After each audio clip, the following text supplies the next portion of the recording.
you save my... Hello, I am Jill, and you're not.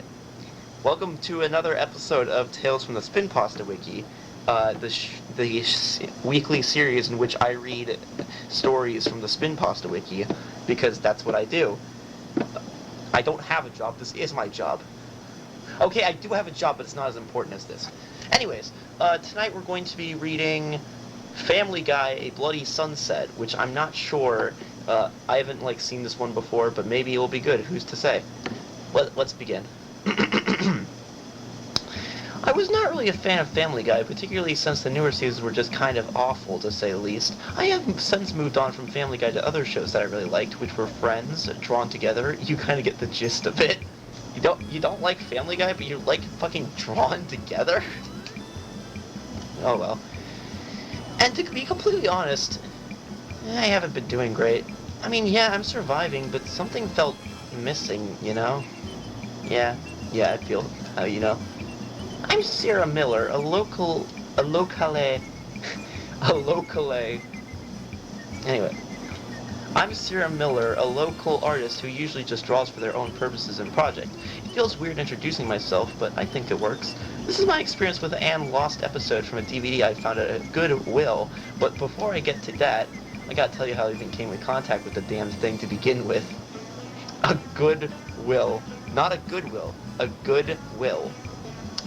And also the fact that the grammar is not correct. I can already tell this is going to be a good story. Before the episode, I was driving around town looking as probably miserable as I could be at the time. Eventually I stopped at a Goodwill and a gas station to refill my gas tank and decided that a little errand wouldn't hurt. So I went inside looking for some soft drinks and a few snacks. However, I saw one DVD that caught my attention. I was about to reach for it until my hand was grabbed and held up by this weirdo with this fedora and this mask with two black void-like eye holes. I was perfectly surprised and creeped out by this freak holding me like this. He then said this to me. Girl of porcelain days, you have no idea what you're about to do. Please rethink your decision. The red sun will not be seen. Before he could finish his sentence, I slapped this asshole by the face and kind of yelled at him to leave me be. I mean, what was I supposed to do in that situation? That creep touched me. Eventually, one of the employees came to my aid and told the weirdo to leave. The guy complied, and the employee was very apologetic for the guy's behavior and offered that he'd get me the soft drinks free of charge. I kind of told him that I was skeptical, but he said that his boss kind of allowed it if they had a rough day. So I thought, why the hell not? And said sure. I got the DVD, some Lay's chips, and my soft drink and paid a bit more than I needed to, but it was out of the kindness of my own heart, so, eh. Eventually, I came right back home and laid down on my couch. I was fucking exhausted by this point, and I was all across downtown. It just felt nice to finally lay down and relax for once, you know? Anyways, enough about me. I was considering putting the DVD in, feeling I could watch some Family Guy once again. Maybe it wasn't as bad as I thought it'd be, and oh boy, that's just my nostalgia talking. So I put in the DVD and saw the magic happen. The episode. It started off with the intro, and it was immediately apparent that something was wrong. Lois and Peter had no eyes, and Lois's lipstick was missing, and his jaw was very open. Her teeth were like pale yellow sticks, and looked something like they would within the show itself. What? Peter's appearance made him look scarred. Scarred, yeah. With his regular clothes being ripped and tattered, and his eye and mouth were melted together. He also had very noticeable bleeding scars on his face, and his voice sounded very weak and gargled. It wasn't long until the rest of the family showed up, and holy hell. New response just dropped. Shit. Never thought I'd see Stewie genuinely look afraid before. Brian looked somewhat monstrous, his smile stretching ear to ear, and his eyes were missing just like the family.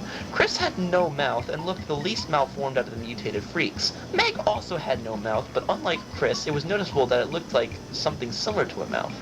And Stewie was unaffected by the malformations and looked afraid. Once the intro ended, it was only a matter of time before it cut to the home. Wow, only a matter of time before it cut to the home after the intro ends. That's some good writing right there. That's how you know it's good. I fucking love the Spinpasta Wiki. The outside looked extremely messed up, but not in a gruesome way either. It looked like somebody messed with the DVD itself to cause it to glitch heavily, only leaving a mess of colors with the recognizable parts of the area. It got to the inside of the house, and where Chris, Brian, and Lois just kind of sat there. Lois looked especially worried and looked around sporadically. The animation also looked too smooth to be animated by the original people behind it all. Chris eventually started a conversation. Oh, shit, I have to do impressions. So how long would this storm last? So Chris here is saying, so how long would this storm last? And then Lois says, I don't know. The weathercast has never seen anything like this before. Brian, of course, talks and says, you know, it's key to not be afraid of this whatsoever. It could always be worse. Brian, that's the thing. What if it gets worse? I don't want someone to happen to us during this whole pandemic. Correction. Storm, Mom. Oh, shut up, Chris. Honestly seemed pretty normal and kind of just seemed like an average episode to me, and so far it felt pretty good to catch up with the series and all. And honestly, I was just surprised it didn't start up being heavily cliched to hell like other dark episodes like this. Eventually, Peter came down from the upstairs bathroom and got involved in the conversation. Good morning, family. I just woke up within the bathroom last night. Wait, why is the sky red? Well, the weathercast said that we could have under threat of a possible nuclear attack, so the newscast said to stay inside. Why the hell would they do that? The clarification here is a bit off, Dad. Who would attack Quahog like this? This is an outrage. I'm sorry, I just remembered that one AI Family Guy clip. Chris, what are you screaming about? Peter, it's 9/11. It's so... I'm sorry, that's getting, Now calm down, Peter. We still don't know what caused this mysterious thing to happen. Maybe it could have just been some sand dust that caused the changed color. Brian, that's not how nature works. And how would you know? You're colorblind. You might say that to me yesterday, but not now. I got surgery to see the full colors of the world. Wow, what a convenient plot device, Brian. Now you can see all the colors. That's so cool. This sucks. Really? Yes, really. Oh, that's a load of balls. How would that even work? That's for me to know and for you to find out. What? Suddenly the living room window cracked, causing this red mist to leak in. Squidward? Squidward? What? Peter Griffin.exe? The family within the living room ran upstairs, but Peter tripped and fell like how always comedically did. However, he sustained more serious injuries to his face. He groaned in pain before shutting up completely. He suddenly stood up, his appearance from the intro now taking place. With the same black eyes and melted face-like features he had, he suddenly started to laugh with the same gargled and odd voice. Lois screamed before she got suddenly grabbed by Peter's hands and got pulled into the mist. Brian and Chris ran into Stewie's room where Meg and Stewie were seen working on something together. Stewie, we gotta leave. Peter turned into a monster and attacked Lois. We gotta get out of here. I know, Brian. That's why me and Meg have been preparing for this very moment. Stewie suddenly pulled out this snorkel-like contraption with had this tube poking out and seemingly had a filter on it. Apparently this gas was turning people into monsters as they breathed it in. Luckily me and Stewie teamed up to create this gas mask so we could escape. Wow, Meg, you're like the settlers. A moment of awkward silence played. For a moment, I could hear Quagmire's voice. He sounded like he was gasping for air and sounded ghastly. I'm going, Quagmire.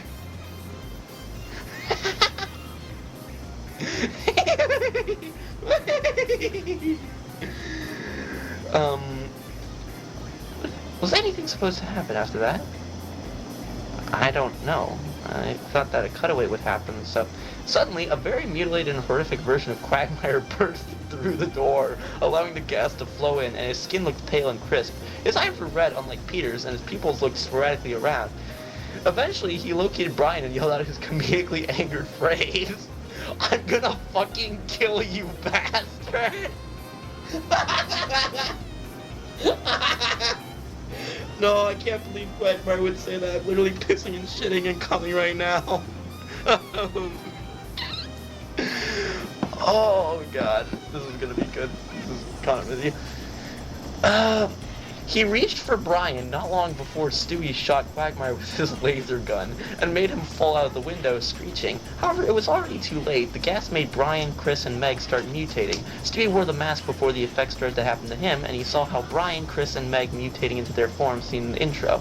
He screamed and jumped out of the window, running away from the house. He looked around horrified and then suddenly saw Joe's silhouette within the mist. He approached the crippled cop and saw that Joe survived the mutation and had the ability to walk once more. Holy crap! He would not say crap. Stewie would not say crap. What the deuce? You're alive! Indeed I am, kid. Need a ride? Hey, Peter! Remember the time we were in the Spinpasta Wiki? That's a horrible Joe Swanson impression, I apologize. Joe picked up Stewie and carried him towards the city and ran as fast as he could as the monsters of Spooner Street started to follow him, including Herbert, Cleveland, Roberta, and everyone else. They all had the same black eyes and looked like they were a part of the large, lumbering hive mind. Suddenly, the camera started to show the sky and showed the red, cracked sun. A face was appearing on it, a wide smile with dot-like eyes and rows of small, sharp teeth. And then suddenly, Brian started to rise up, his gaze fixated on the screen, with the same row of sharp-ass teeth. It was indeed a bloody sunset. What? Huh? Who? What? When? Where? Why? Huh? After the episode, I was really shocked, afraid, and impressed at all at the same time. I couldn't believe my fucking eyes for shit! Why was it so cool compared to everything else? Granted, it was a bit short, but holy hell, that was badass! I decided to keep the DVD and kind of spent nights wondering what happened to cause that. Hell, I watched it a few more times and enjoyed it, and man, what I'd give to watch it again. But not all things had been peaceful afterwards. I was at home watching my TV. Eventually I switched the channel to the news network and I got the news that a red gas was invading my town, causing people to undergo serious malformations and plagues, and then I realized something. Was this the creep at the Goodwill's warning? If so, then what? What the hell happened to cause this to happen? Did I cause this to happen? I killed them? It's been 4 weeks since the gas came along. I've been surviving off scraps and junk ever since. I have since obtained a gas mask and the last of my food is now gone and depleted. I decided to go out to get whatever is left, and I'm not sure if there will be anything left of my town, as I've been fending off what was once my friends and colleagues, now turned into bloodthirsty abominations. Please, if anyone knows where I am, please save me from this hellhole. If I'm now mutated after this, I'll let you know. The bloody sunset never disappoints the wicked. The end. Good night. I'm Glenn Quagmire.